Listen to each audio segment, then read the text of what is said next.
ঘর বাঁধার বদলে পরপারে পাড়ি জমালেন লন্ডন প্রবাসী ৩৫ বছর বয়সী মোস্তাক মোল্লা। কদিন পরে যে বাড়িতে বিয়ের আলোকসজ্জায় সজ্জিত হওয়ার কথা ছিল, সেই বাড়িতেই এখন বইছে শোকের মাতম।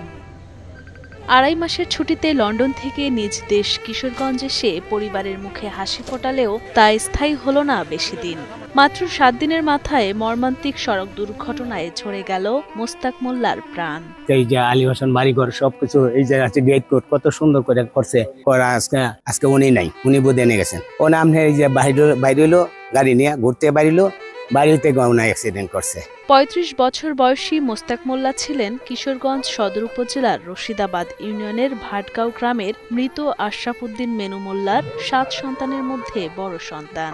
লন্ডনে অনার্স সহ মাস্টার্স সম্পন্ন করে সেখানে রেস্টুরেন্টে ম্যানেজার পদে যোগদান করেন এবং নাগরিকত্ব পান সেখানকার।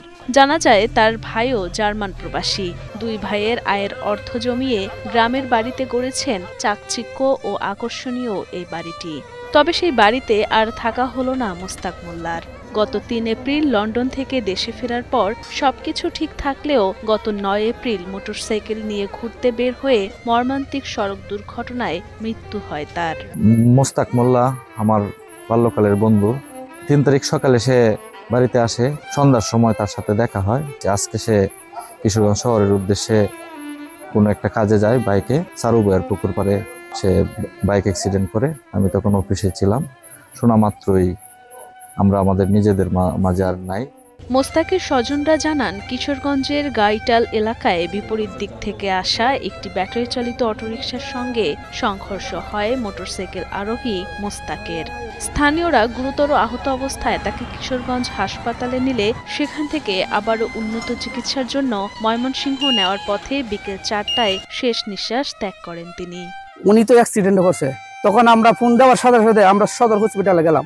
যাওয়ার পরে যে আমরা দেখলাম যে নাক দিয়ে বাইরেছে, কান দিয়ে বাইরেছে, রক্ত পড়তো, সব মরতেছে। তখন উনি দেখার আপন চাষও তো ভাই চিনতে পারে নাই। মোস্তাক আপনার সে খুবই হৃদয়বান ব্যক্তি ছিল। হিন্দু মুসলিম মানে সবাই তার কাছে আসতো। সে বিদেশ থাকলেও এলাকার মানুষের গরিব দুঃখীর খবর লইতো, মসজিদ মাদ্রাসা দান করতো। মোস্তাকের এমন অকাল মৃত্যুতে ভাটগাঁও সহ পুরো এলাকায় নেমে এসেছে গভীর শোকের ছায়া। তারা সকলেই নিহত মোস্তাকের আত্মার মাগফিরাত কামনা করেন এবং নিহতের পরিবারের প্রতি সমবেদনা জানান। মোস্তাকের সঙ্গে আমার ছেলের দিকে নাতির সঙ্গে তার বিয়ের কথাবার্তা হয়েছিল এক সময়। তো সে দীর্ঘদিন লন্ডনে ছিল, নাগরিকত্ব পেয়ে দেশে আসবে এই কথাটা জানতেছিলাম।